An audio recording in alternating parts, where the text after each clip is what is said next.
혹시 나는 지금껏 살아오면서 모세라는 이름을 처음 들어봤다 하시는 분은 있으시다면 손을 살짝 들어주시면 감사하겠습니다. 네. 모세라는 혹시 이름 혹시 승변 들어본 적 있으신가요? 그쵸. 네. 모세라는 분을 모르면 안 됩니다. 그쵸. 그 절에 있는 스님들도 축구하다가 드리블로 다 제치고 골 넣으면 모세 기적이 일어났네. 허허허. 웃으실 정도로 모세를 알고 있으니 네, 교회를 다니는 우리가 몰라서는 안 되죠. 네. 알아야 합니다. 모세하면 떠오르는 이미지는 우리가 방금 이야기했던 것처럼 너무나도 잘 아는 모세의 기적. 하나님의 지팡이를 딱 들고 홍해를 가르는 어떤 장엄한 모습이 머릿속에 그려집니다. 그리고 그 많고 많은 그 이스라엘 백성들, 대략적으로 300만 명이라 우리가 추측하는데, 그 300만 명의 이스라엘 백성들을 이집트에서 일목요연하게 인도하여 가나안 땅으로 향하는 그런 목자의 모습, 모세의 그런 목자의 모습도 떠올려지고, 백성들을 말씀으로 가르치고 율법을 알려주고 백성들이 불평 불만을 내세울 때마다 하나님께 기도하는 무릎의 리더십을 가진 자가 모세입니다. 모세의 여러 가지 이미지가 이렇게 떠올려집니다. 모세는 우리가 떠올리는 이미지처럼 굉장히 대단한 사람이었습니다. 오늘날의 이스라엘 사람들에게 존경하는 인물을 이야기하라 하면 빼놓지 않고 이야기하는 인물 중 한 명이 바로 모세입니다. 대단한 사람입니다. 그런데 이런 대단한 사람인 모세조차도 참 인간미가 느껴지는 그런 시기가 있었습니다. 하나님의 말씀에 순종하기보다는 한 발자국 빼면서 계속해서 거절하는 그런 모습들이 있었습니다. 그 모습이 담긴 본문이 바로 오늘 우리가 읽은 본문인데, 왜 그 대단한 모세에게 이런 모습들이 나타났던 걸까요? 그리고 과거에 이런 연약했던 모세가 우리가 너무나도 잘 아는 그런 대단한 사람으로 어떻게 세워져 갈 수 있었던 걸까요? 네, 우리가 한번 오늘 좀 이걸 좀 같이 살펴보려고 합니다. 먼저 우리가 모세의 생애를 살펴보면 될성 부른 나무는 떡잎부터 알아본다라는 속담이 있습니다. 크게 될 사람은 어릴 때부터 난다른 점이 분명 있다는 뜻의 속담인데, 이 속담이 모세와 굉장히 잘 어울리는 속담입니다. 왜냐하면 모세의 그 스토리는 태어날 때부터 굉장히 스펙타클한 그런 스토리를 가졌거든요. 모세가 태어날 당시에 이집트의 그 시대상은 어떠했냐면, 이집트의 노예였던 이스라엘 민족들의 그 인구수가 갑자기 폭발적으로 막 증가하던 그런 시대였어요. 노예들의 인구수가 폭발적으로 막 증가하기 시작하니까 이 당시 이집트의 파라오가 이스라엘 백성들의 세력이 커지면 이 노예들이 주변 나라들과 연합해서 이집트를 칠까봐 그게 너무 두려운 나머지 이스라엘 민족들을 대상으로 어떤 정책을 펼쳤냐면 인구 억제 정책을 펼쳤습니다. 이를 좀 더 강하게 시키면 얘들이 아기를 만들 틈이 없을 거다, 얘들이 바로 그냥 자기에 급급할 거다 해서 일을 좀 세게 시켰어요. 일을 좀 세게 시켰는데 참 이상하게 여전히 인구는 폭발적으로 증가했습니다. 여전히 인구가 이렇게 증가하니까 파라오는 인구 증가를 다시금 막기 위해서 특단의 조치를 취합니다. 어떤 조치를 취했냐면 태어난 아기가 남자 아기면 바로 죽이라는 그런 명령을 내렸습니다. 수많은 남자 아기가 태어나자마자 죽게 되었습니다. 이렇게 반인륜적인 정책이 펼쳐지는 가운데서 누가 태어나냐면 모세가 태어난 겁니다. 모세는 태어나자마자 파라오의 정책으로 죽었어야 했는데 모세의 부모가 모세를 남모르게 몰래 키우기 시작했어요. 잘 키우는 중에 그런데 한 가지 문제가 생겼습니다. 모세가 잘 자란 나중에 한 가지 문제가 생겼는데 그것이 무엇이냐면 모세가 울기 시작한 겁니다. 울기 시작했어요. 모세가 울기 시작하면 더 이상 몰래 키울 수가 없는 환경이 만들어진 겁니다. 자, 그래서 이 모세의 부모님이 이 모세를 어떻게 했냐면 갈대 상자를 만들어서 그 상자에 모세를 넣어 강물에 흘려 보냈습니다. 근데 이게 정말 말도 안 되게 갈대 상자가 어디로 가게 되냐면 우리의 생각에 뭐 저 아시아로 좀 가거나 뭐 좀 저 태평양 쪽 가가지고 뭐 좀 그런 서사가 좀 일어나야 되는데 뜻밖에도 파라오의 딸이 때마침 그 시간에 강가로 샤워를 하러 나왔어요. 샤워를 하러 나가볼까 딱 하는데 갑자기 저 갈대 상자가 오는 거예요. 누구한테? 파라오의 딸한테. 파라오의 딸에게 지금 이 이스라엘 민족 남자 아기가 쿠팡 배송이 간 거예요. 지금 굉장히 난감하죠, 그렇죠? 자, 그럼 상식적으로 모세는 이제 곧 어떻게 될까요? 그래서 이제 죽어야죠, 이제. 네, 죽어야 됩니다. 그런데 참 신기한 게 파라오의 딸이 모세를 어떻게 하냐면 자신의 양자로 받아들입니다. 이 참 하나님의 섭리가 굉장히 묘합니다, 그렇죠? 아무튼 이 장면을 먼 발치에서 바라본 이가 한 명 있었어요. 그가 바로 누구냐면 모세의 누나 미리암이었어요. 미리암이 파라오의 그 딸에게 동생이 쿠팡 배송된 것을 보자마자 헐레벌떡 파라오의 딸에게 달려가가지고 이 아이에게 젖을 먹일 유모가 혹시 필요하지 않으십니까? 제가 한번 알아볼까요? 먼저 제안을 합니다. 그래서 이 누나가 누구를 데려오냐면 참 기가 막힙니다. 바로 모세의 엄마 요게벳을 데려옵니다. 저 얘 몰라요. 얘 제가 한번 잘 키워볼게요. 약간 이런 식으로 유모를 모세의 엄마를 데려오는 겁니다. 참 묘하죠, 그렇죠? 이 어머니가 다시 재회를 한순간 한 겁니다. 약간 좀 상상해보면 재밌지 않습니까? 울면서 잘가 아들 했는데 갑자기 딱 10분 뒤에 안녕 아들? 약간 이렇게 나타난 그 모습들이 참 아이러니하고 참 신기한 것 같습니다. 그럼 여기까지 모세 스토리만 봐도 어떻나요? 뭔가 좀 굉장히 영웅적인 어떤 그런 서사 아닙니까? 뭔가 좀 영화로 나오면은 굉장히 영웅의 어릴 적 이야기로 쓰여지기 딱 적당한 그런 이야기 맞죠? 그렇죠? 모세는 그렇게 파라오의 딸의 양자로 입양되어서 이집트 왕자로서 왕실 교육을 받게 되었습니다. 세계 최고의 나라였던 이집트의 교육들을 받았으니 모세가 얼마나 영특하게 자랐을까요? 영재 교육을 받으면서 자란 겁니다. 그리고 한번 찾아보니까 이집트 당시의 교육에는 당시 어떤 그런 토론적인 이야기들을 많이 배웠다고 합니다. 이야기의 기술들을 많이 배웠다고 합니다. 이런저런 이야기들을 배우면서 모세는 자랐습니다. 또 어머니 요게벳으로부터 유일신 하나님에 대한 그런 히브리 교육을 받으면서 하나님에 대해 들으면서 하나님에 대한 믿음도 조금씩 자라났을 겁니다. 자, 그런데 무엇보다 모세는 이 신앙 교육을 통해서 그냥 그저 하나님에 대해 들었던 것으로 그쳤던 것이 아닙니다. 여기서 가장 중요한 것이 무엇이냐면 어머니 요게벳으로부터 그 히브리 신앙, 유일신 신앙, 하나님 신앙을 들으면서 아마 모세는 소명 의식이 조금씩 일어났던 것으로 여겨집니다. 하나님께서 자신으로 말미암아 노예 생활을 하고 있는 이 이스라엘 민족들을, 나의 동포들을 하나님께서 나를 통해 이집트의 손에서 건지실 것이라는 어떤 소명 의식이 조금씩 생겨났을 것으로 유추합니다. 이것이 약간 좀 비약같이 느껴지겠지만 사실 말씀을 잘 보면 그렇지 않습니다. 충분히 유추할 수 있는 내용입니다.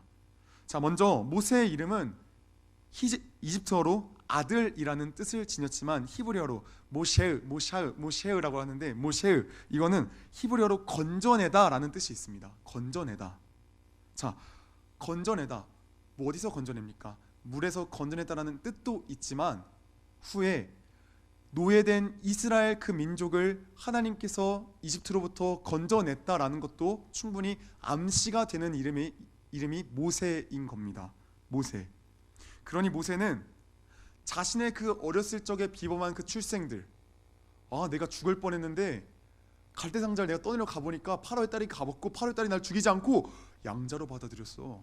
이런 어떤 그런 서사들과 비범한 출생과 또한 자신의 이름, 모세의 뜻, 그리고 또한 어머니 요게벳으로부터 들은 그 하나님께서 자신의 선조 아브라함에게 약속하신 내가 너희 민족을 400년 후에 건져내어 다시금 이 땅으로 돌아오겠다는 그 약속의 말씀을 기억하며 분명 모세에게는 어떤 소명의식이 생겨났을 겁니다. 나는 이 민족을 내가 구해내야 되는구나. 이 민족을 이끌고 내가 다시금 돌아가야겠구나. 난 리더구나. 어떤 그런 소명의식이 생겨났을 겁니다.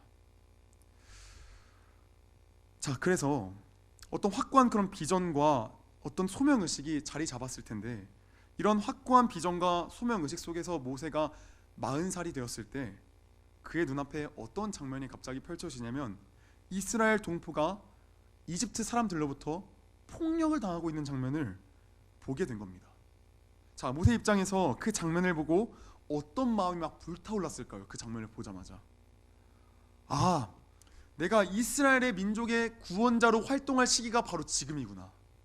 안 되겠다. 나 지금 왕실 교육도 어느 정도 나름 많이 받고 신앙 교육도 나름 잘 됐고 지금이 바로 이스라엘 민족들을 이끌고 나아갈 때구나 하면서 그 마음이 불일듯 올라서 불타는 사명감을 가지고 이집트 사람을 어떻게 했냐면 죽여버렸습니다. 바로 죽입니다. 이것은 실수로 죽인 것이 절대 아닙니다. 말씀을 보면 좌우를 살핀다라고 나와 있습니다. 일부러 죽이고 묻습니다. 그리고 거기에는 어떤 일말의 죄책감도 없습니다. 왜냐하면 나는 이스라엘 민족의 지도자로서 합당한 일을 한 거니까. 자, 다음 날이 되었습니다. 이스라엘 동포들이 서로 싸우고 있으니까 왜 동족끼리 서로 싸우냐며 서로 때리고 싸우냐며 모세가 야단을 쳤습니다. 자, 모세 입장에서는 이런 겁니다. 자신은 이들을 이집트에서 인도낼 리더였기에 이들을 중재해 준 겁니다. 자, 그러면 모세가 이제 기대해야 될 어떤 그런 반응들은 이런 겁니다. 모세, 우리가 어리석었네요. 우리가 모세 당신의 말에 따라 이제 그만 싸울게요. 안 싸울게요. 당신은 우리의 리더, 재판관입니다. 우리가 당신의 말을 따르겠습니다. 어떤 이런 것들을 좀 기대했을 것 같은데 전혀 예상 밖의 답변이 나오는 겁니다. 그 예상 밖의 답변이 뭐였냐면 출애굽기 2장 14절에 나와 있습니다. 자, 출애굽기 2장 14절 말씀을 잠깐 한번 펴볼까요? 출애굽기 2장 14절에 이렇게 예상 외의 답변이 기록되어 있습니다. 그가 이르되 누가 너를 우리를 다스리는 자와 재판관으로 삼았느냐? 너가 애굽 사람을 죽인 것처럼 나도 죽이려 하느냐? 이렇게 이야기를 합니다. 모세는 자신의 생각과는 전혀 다른 답변에 당황했습니다. 사도행전은 이런 모세의 반응에 대해 이렇게 기록을 하고 있습니다. 모세는 동포가 하나님이 자신의 손을 빌어서 그들을 구원하여 주신다는 것을 깨달을 것으로 생각하였는데 그들은 깨닫지 못하였습니다. 모세는 동포들을 이집트로부터 구원하리라 라는 그런 사명감으로 가득했지만 인간적인 접근을 시도했던 그런 모세의 방법, 동족을 핍박하는 이집트인을 살해한 인간적 방법은 철저하게 실패로 돌아가고 말았습니다. 모세는 이스라엘 백성들의 구원자가 될 것을 확신하며 기대했을 텐데, 이스라엘 민족들의 전폭적인 지지를 기대했을 텐데, 그런데 현실은 어떻죠? 지지는커녕 자신을 경멸의 눈초리로 막 쳐다보는 겁니다. 네가 뭔 리더야? 너 우리 리더 아니야? 너 왜 재판관 행세를 하려 해? 너 우리 재판관 아니야? 너 뭔데 왜 이렇게 나서는 거야? 이런 눈빛을 받게 되는 겁니다. 그러니 모세가 히브리 동포들의 그런 눈빛과 말을 듣고 얼마나 절망스러웠을까요? 나는 이렇게 될 줄 알았는데 나는 아니네. 막상 지내오니까 이게 아니네. 어떡하지? 그렇게 모세는 이집트를 떠나 미디안 광야로 도망쳤습니다. 미디안으로 간 모세는 그곳에서 혼인도 하고 가정을 이루고 그냥 시간이 흐르듯 그냥 살았습니다. 장인 어른의 양을 치며 그냥 시간이 간다 하며 삶을 살았습니다. 그 삶을 산 기간은 하나님께서 모세에게 나타나시기까지 무려 40년이라는 시간이 걸렸습니다. 왕궁에서의 기간이 40년이었습니다. 미디안 광야에서의 삶도 40년이었습니다. 이게 참 재밌습니다. 40년의 앞선 생활에는 내가 히브리 민족을, 이집트 동포들을 구원해낼 그런 민족적 지도자로 어떤 그런 소명의식을 불태우면서 자랐을 겁니다. 그런데 나머지 40년은 어떻죠? 내가 뭘 하겠어. 내가 뭘 하겠어. 이집트 히브리 동포들도 나를 그렇게 무시하고 나를 그렇게 배격했는데 내가 뭘 하겠어. 40년이 정반대의 양상으로 이루어져 있습니다. 그렇게 40년의 광야 생활은 모세에게 아마 죽은 자의 삶과 같았을 겁니다. 40년의 그 광야 생활은 그의 자존감과 자신감을 완전히 앗아갔을 겁니다. 자신이 아무것도 할 수 없는 그런 무능한 사람이란 생각에 모세는 깊이 절망했을 겁니다. 이전에는 왕자의 신분을 가지고 왕자로서 받은 최고의 교육들을 가지고 나의 성품과 나의 계절과 나의 어떠함을 가지고 히브리 동포들을 이집트로부터 구원해낼 수 있을 것 같았지만 히브리 동포들의 반응은 싸늘했었습니다. 네가 뭔데 우리를 재판해 하며 모세를 거절했습니다. 모세는 이것을 40년의 광야 생활 동안 곱씹었을 겁니다. 그렇게 하루하루를 그냥 그저 살아가는 그런 모세 가운데 갑자기 어느 날 누가 나타나십니까? 하나님께서 모세에게 나타나십니다. 하나님께서 어느 날 불현등 모세에게 나타나시더니 모세에게 어떤 말씀을 하시죠? 출애굽기 3장 7절부터 10절까지의 말씀을 한번 살펴보겠습니다. 하나님께서 모세에게 느닷없이 나타나시더니 이렇게 말씀하시는 겁니다. 우리 같이 한번 천천히 같이 읽어보겠습니다. 3장 7절부터 10절까지 한번 같이 읽어보겠습니다. 시작. 여호와께서 이르시되 내가 애굽에 있는 내 백성의 고통을 분명히 보고 그들이 그들의 감독자로 말미암아 부르짖음을 듣고 그 근심을 알고 그들을 그 땅에서 인도하여 아름답고 광대한 땅, 젖과 꿀이 흐르는 땅, 곧 가나안 족속, 헷 족속, 아모리 족속, 브리스 족속, 히위 족속, 여부스 족속의 지방에 데려가려 하노라. 이제 가라. 이스라엘 자손의 부르짖음이 내게 달하고 애굽 사람이 그들을 괴롭히는 학대도 내가 보았으니 이제 내가 너를 바로에게 보내어 너에게 내 백성 이스라엘 자손을 애굽에서 인도하여 내게 하리라. 아멘. 모세가 이 말씀을 듣고 처음에 어땠을까요? 일명 PTSD가 좀 오지 않았을까요? 그 히브리 동포들로부터 그렇게 거절당하고 40년 동안 그렇게 죽음 가운데 살아왔는데 갑자기 느닷없이 하나님은 나에게 어디를 가라 하죠? 내가 가장 힘들었던, 내가 가장 외면당했던 그곳 다시금 돌아가라고 이야기하는 겁니다. 모세 입장에서 어땠을까요? 당연히 가기 싫죠. 내가 상처받고 내가 너무 힘들고 외면당했던 그곳을 다시금 가라니, 다시금 가게 되면 그 이스라엘 민족들의 반응은 여전히 똑같을 텐데 하나님 내가 거기를 왜 가야 됩니까? 라는 것이 모세의 반응이겠죠. 그래서 모세가 뭐라고 이야기합니까? 3장 11절에 모세가 하나님께 아뢰되 내가 누구이기에 바로에게 가며 이스라엘 자손을 애굽에서 인도하여 내리니까 모세가 처음엔 약간 겸손한 듯 보입니다. 겸손한 척하면서 제가 어떻게 갑니까 하나님? 못 가겠습니다 하나님. 아니 저 말고 더 좋은 분들 많을 겁니다. 전 아닙니다. 하나님께서 그런데 계속해서 어떻게 하십니까? 가라 말씀하시니 또 모세가 뭐라 합니까? 3장 13절을 보시면 또 이렇게 기록이 되어 있습니다.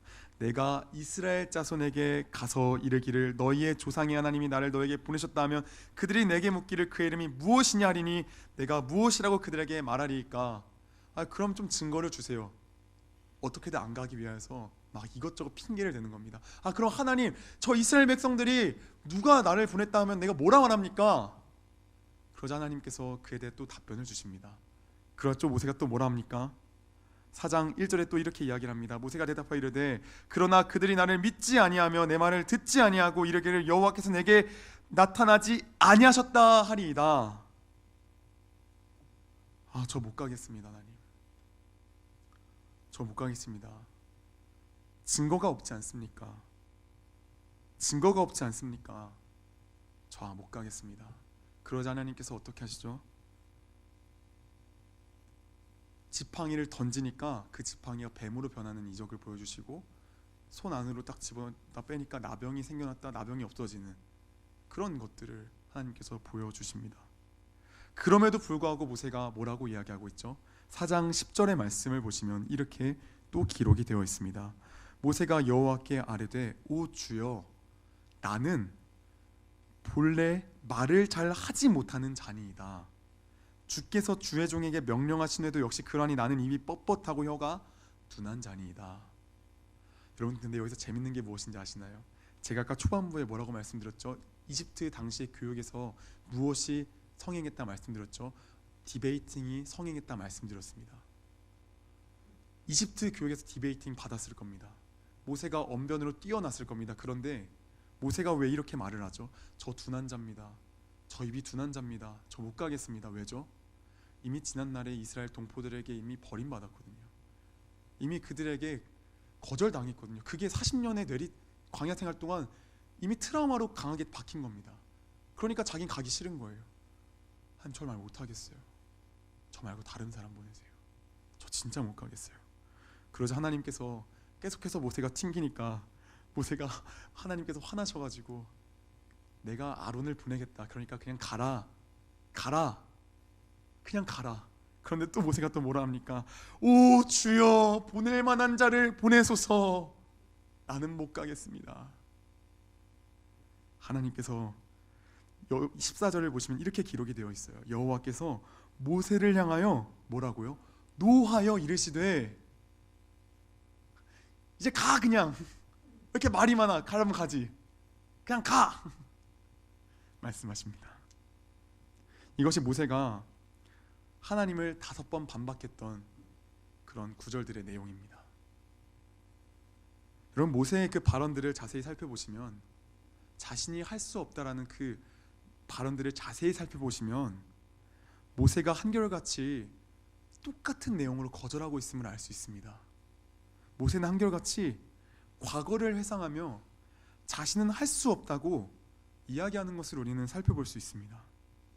그는 여전히 과거 속에 살고 있으며 과거의 일들이 계속해서 모세의 발목을 잡고 있던 겁니다. 과거의 일이 무엇이죠? 히브리 동포들이 자신을 거절한 일. 이 히브리 동포들이 자신을 거절한 일이 얼마나 트라우마가 되었냐면, 나중에 모세가 이집트로 가서 거기서도 또 히브리 동포들에게 욕을 먹으니까 바로 또 하나님이 달려옵니다. 하나님, 쟤네 또 저한테 뭐라 했어요. 저 못하겠어요.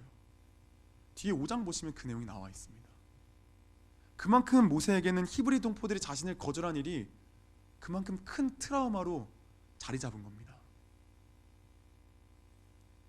또한 이뿐만이 아니었습니다. 모세가 이집트로 갈 수 없다라고 이야기하는 것은 또 지극히 현실적인 문제도 존재했습니다. 하나님께서 모세를 부르셨을 때 모세의 나이는 80살이었습니다. 80세의 나이였습니다. 저희 어머니가 지금 60이 다 되셨는데도 이제 온몸이 막 힘들어서 막 진짜 쓰러져 가시는데 80이면 죽습니다. 이집트로 가는 길에 죽을 수 있습니다. 80입니다. 또한 모세는 자신의 현재 위치와 능력의 한계를 뼈저리게 잘 알고 있었습니다. 이집트인은 목자라는 직업을 굉장히 천대하였습니다. 굉장히 하대하였습니다. 목자와 함께 있는 것조차도 굉장히 싫어하는 사람이었습니다. 그런데 모세가 미디안 광야에서 했던 일이 무엇이었죠? 장인의 양떼를 치는 목자 일을 하였습니다. 여러분, 상식적으로 하나님께서 나를 그곳에 보내시려면 뭔가 좀 내가 40년의 그 광야 생활 동안 좀 대단한 일을 했어야죠. 그렇죠? 내가 뭔가 삼성에 뭔가 총수 좀 돼야, 뭔가 애플에 좀 대기업 좀 그런 임원이 좀 돼야 좀 그곳간에 가서 어깨도 좀 피면서 애플에 임원 납셨다, 자 내 말 좀 듣고 이제 이스라엘 민족들을 이제 좀 풀어줘라 하면 좀 이야기가 통할 거 아닙니까? 그런데 왜 하필이면 이집트인들이 가장 멸시하던 직업인 목자였냐 말입니다.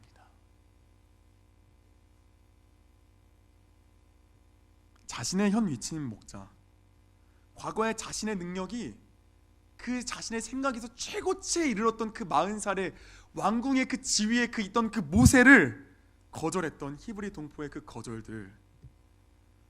이러니까 모세가 어떻게 하죠? 저 못 가겠습니다. 전 못 가겠습니다. 그래서 모세의 반박에 하나님께서는 다 하나하나 다 말씀해 주십니다. 그 답변이 다 다른 것 같지만 그 중심 내용은 간단합니다. 뭘까요? 왜 넌 너가 한다 생각하니? 내가 할게. 내가 할게. 너가 하는 게 아니라 내가 할게. 이게 하나님의 답변의 중심 내용이에요. 모세가 제가 할 수 없어요 하나님, 저 못하겠어요 할 때에도 하나님 뭐라 하신다고요? 너가 하는 게 아니야, 내가 할게. 너는 그냥 순종해서 발걸음 옮기기만 해, 내가 할게. 이게 주된 내용이었어요. 모세가 지팡이를 던졌을 때 뱀으로 변한 거 모세가 한 겁니까? 모세가 갑자기 야 해가지고 막 갑자기 변한 겁니까? 갑자기 막 슉슉 막 바뀐 겁니까? 아니죠. 하나님께서 하셨죠. 하나님께서 모세에게 끊임없이 이야기하는 겁니다. 너가 하는 게 아니야, 내가 할게. 내가 할게. 여러분들, 모세의 이야기를 통해서 우리의 삶을 보게 되는 것 같습니다. 하나님께서 우리에게 맡기신 사명들도 있고 행하신 명령들도 있습니다. 어떤 명령들이 있을까요? 너희는 거룩하라. 너희는 거룩하라. 땅끝까지 이르러 내 증인이 되라. 명령하시고 선포하시고 우리는 그렇게 살아가는 그런 존재들로 하나님께서 말씀하셨습니다. 그런데 우리가 날마다 이런 삶을 살 때마다 좌절할 때가 있습니다. 내가 날마다 거룩하지 못해서 좌절할 때도 있습니다. 아, 또 넘어졌네. 또 나는 죄에 넘어졌네. 난 왜 이렇게 연약하지? 나는 왜 이 모양이지? 나는 왜 이거 하나조차 지킬 수가 없지? 거기에 자빠져서 아예 눌러앉을 때가 있습니다. 하나님께서 우리에게 어떤 사명을 맡기실 때가 있습니다. 그런데 나의 현재의 어떠함을 보고서 가지 못할 때가 있습니다. 하나님께서 너 가서 이것 좀 해라 할 때, 하나님 저 지금 이런 상태여서 저 못하겠어요. 저 지금 이런 상태고요. 저 지금 이런 상태고요. 저 지금 갈 만한 어떤 위치와 지위도 안 되고요. 저 아무것도 안 돼요, 주님. 사명을 거부할 때도 있습니다. 성령의 부르심에 거부할 때도 있습니다. 그렇죠. 그런데 하나님께서 그런 우리에게 뭐라 말씀하신다고요? 너가 하니? 내가 하잖아.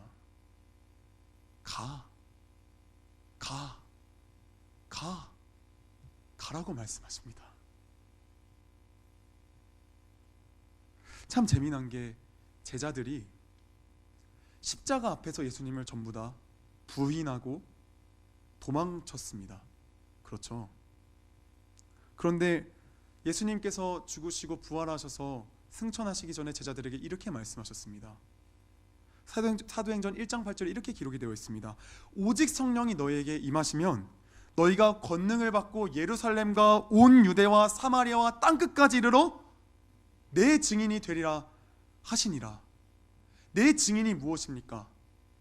예수께서 우리 죄인된 우리 인간을 위해 십자가에서 죽으셨고 그로 말미암아 부활하셔서 우리가 영원한 영생을 얻게 되었다. 그 영원한 십자가를 자랑하는 겁니다. 증인이 되는 겁니다. 십자가의 복음의 증인이 되는 겁니다. 제자들이 십자가에서 다 도망갔습니다. 그런데 예수님께서 뭐라 하신다고요? 너희가 오직 성령이 너희에게 임하시면 너희가 권능을 받고 예루살렘뿐만 아니라 온 유대뿐만 아니라 사마리아뿐만 아니라 어디까지 저 땅끝까지 이르러 내 증인이 되리라 하시니라 말씀하시는 겁니다. 이것이 무엇을 의미하죠? 너는 할 수 없어. 너는 할 수 없어. 너는 너희의 존재들은 예수를 십자가 앞에서 부인하고 저주하고 못 박은 존재들이야. 그런데 너희가 왜 할 수 있어? 어떻게 할 수 있어? 오직 성령이 너희에게 임하시면 너희가 권능을 받고 할 수 있어. 이야기를 하고 있는 겁니다. 사랑하는 여러분, 모세도 할 수 없습니다. 나도 할 수 없습니다. 그런데 우리가 왜 할 수 있습니까? 성령이 너희에게 임하시면. 여러분 안에 성령님 계십니까? 없습니까? 계시죠? 그럼 여러분 할 수 있습니까? 없습니까? 있습니다. 그 전제는 항상 뭐가 붙는다고요? 성령님이 나와 함께 하시기 때문에 내가 할 수 있습니다. 그게 전제 조건이 되어집니다. 그래서 빌립보서 4장 13절에 이렇게 기록이 되어 있는 겁니다. 어떤 말씀이죠? 내게 능력 주시는 자 안에서 내가 모든 것을 다 할 수 있느니라. 그 앞에는 너희가 궁핍에 처함에도 빈곤에 처함에도 그러함에도 너희의 상황이 안 좋을지라도 너희가 다 할 수 있어. 왜요? 주 안에서. In Christ. 너희가 주 안에서 너희가 다 할 수 있어.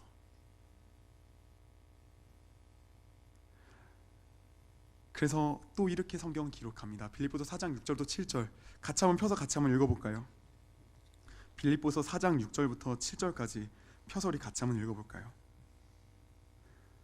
빌립보서 4장 6절부터 7절 말씀 같이 한번 한 목소리로 빌립보서 4장 6절부터 7절 말씀 함께 읽어보도록 하겠습니다. 함께 읽습니다. 아무것도 염려하지 말고 다만 모든 일에 기도와 간구로 너희 구할 것을 감사함으로 하나님께 아뢰라. 그리하면 모든 지각에 뛰어난 하나님의 평강이 그리스도 예수 안에서 너희 마음과 생각을 지키시리라. 아멘. 어디서 지킨다고요? 그리스도 예수 안에서 지킨다고 말씀하고 계십니다. 에베소서 1장의 말씀을 보시면 계속해서 반복되어지는 단어가 무엇이냐면 그리스도 예수 안에서, 그리스도 예수 안에서, 그리스도 안에서, 그 안에서 계속 반복이 되어집니다. 사랑하는 여러분, 우리는 거룩해질 수 없습니다. 우리의 힘으로는 거룩을 이룰 수가 없습니다. 그러나 누가 있기 때문에 우리가 거룩할 수 있다고요? 성령이 우리 안에 계시기 때문에 거룩할 수 있다고요. 거룩을 사모할 수 있다고요. 거룩을 향해 달려갈 수 있다고요. 우리는 애당초 거룩이라는 그 자체를 싫어하고 따라가기를 증오하는 자들이었지만 성령이 우리에게 임하셔서 그 거룩을 사모하고 거룩을 향해 달려가는 그런 존재가 되었다라는 겁니다. 하나님께서 우리에게 맡기신 사명 못 갑니다. 우리의 힘으로는 못 갑니다. 왜냐하면 그건 너무 이해가 안 되고 생각조차도 잘 안 되거든요. 예수님께서 우리에게 원하시는 것들은 난이도가 굉장히 높거든요. 내 이성적인 생각으로는 여기에 달려가면 그냥 꼬꾸러서 죽는 건데 예수님은 괜찮으니까 가라고 하시거든요. 나 혼자는 그 길 못 가요. 그런데 누가 함께하면 같이 갈 수 있다고요? 성령이 임하시면. 여러분 안에 성령님 계시잖아요. 여러분 안에 성령님 계시잖아요. 그래서 할 수 있어요. 제가 누구나 다 하는 거고 누구나 다 감당하는 일이지만 제가 요즘에 금요일 아침마다 나가서 저 학교 앞에서 찬양을 혼자 막 기타 치면서 하고 있는데 갈 때마다 막 마음이 너무 떨려요, 사실은. 근데 사실 옛날부터 하나님께서 마음에 그런 마음들을 주셨어요. 유서봐, 너가 전도하려면 너 담대하게 좀 나아가야지, 학교 앞 좀 가야지, 이 마음 주셨거든요. 그런데 솔직히 말하면 부담 됩니까, 안 됩니까? 자, 승배야, 학교 앞에서 전도 나누는 사람 어때? 부담스럽니, 안 부담스럽니? 부담스럽지. 학생들이 다 나를 그렇게 쳐다보고 있어. 지나가면서. 부담스러운 거 아니까 저도 그거 되게 많이 외면했어요. 하나님, 가기 전에 스텝 단계가 있지 않습니까? 미리 디딤돌은 주셔야죠. 제가 디딤돌 좀 밟고 가겠습니다 이러면서 제가 버텼어요. 그런데 도무지 버틸 수가 없더라고요. 주변 사람들을 통해서, 막 목사님을 통해서, 사람들을 통해서 막 이렇게 막 사인이 오는데 도저히 거부할 수가 없더라고요. 그래서 나갔어요. 그런데 저는 못하거든요. 그런데 가서 딱 찬양을 링 하는 순간 갑자기 마음에 평안이 오는 겁니다. 저는 원래 그런 거 잘 못해요. 저는 누구보다 부끄러움 많이 타고, 저는 누구보다 쑥스러움 많이 타요. 그런데 딱 서서 신호등 앞에 서서 드리링 딱 하는 순간 세상을 향해 내가 그리스도를 선포하고 있구나, 내가 우리 예수님 선포할 수 있구나. 사람들이 듣지 않아 상관없어요. 왜 그런지 아세요? 하나님 들으시니까 괜찮아요. 그냥 그 마음이 막 솟구치는 거예요. 사랑하는 여러분, 모세는 자신만 바라봤습니다. 자기 자신에만 함몰되었습니다. 나의 능력과 나의 위치와 나의 그 직위들, 그런 것들에만 함몰되어져서 나는 할 수 없습니다라고 이야기했지만, 오늘의 본문에서 하나님 뭐라 말씀하십니까? 거기에 함몰되어 있지 말고 나를 봐, 하늘을 봐, 예수를 봐. 그러니까 담대히 나아가. 거기로 너 할 수 있어 라고 말씀하십니다. 우리 자신에 함몰되지 않았으면 좋겠습니다. 우리 자신에 함몰되지 말고, 주님께서 여러분에게 주시는 그 어떤 비전과 사명과 그런 것들은 잘 뭔지 모르겠습니다. 어떤 것들을 날마다 원하시는지 잘 모르겠습니다. 그러나 거룩한 것만큼은 주님께서 동일하게 원하고 계시지 않습니까? 그러면 그 거룩을 향해 먼저 우리가 달려갔으면 좋겠습니다. 그리고 나서 하나님께서 여러분 각 사람을 향하여 말씀하신 그 비전을 향해, 사명을 향해, 소명을 향해 달려가기를 원합니다. 두려워도 성령님 의지하면서 담대하게 그 발걸음 옮기기를 원합니다. 그때에 주님께서 응답하실 줄로 믿습니다. 그때 주님께서 일하실 줄로 믿습니다. 우리 다시금 빌립보서 4장 6절부터 7절 말씀 읽고 마치도록 하겠습니다. 함께 읽습니다. 시작. 아무것도 염려하지 말고 다만 모든 일에 기도와 간구로 너희 구할 것을 감사함으로 하나님께 아뢰라. 그리하면 모든 지각에 뛰어난 하나님의 평강이 그리스도 예수 안에서 너희 마음과 생각을 지키시리라. 아멘. 이 모든 것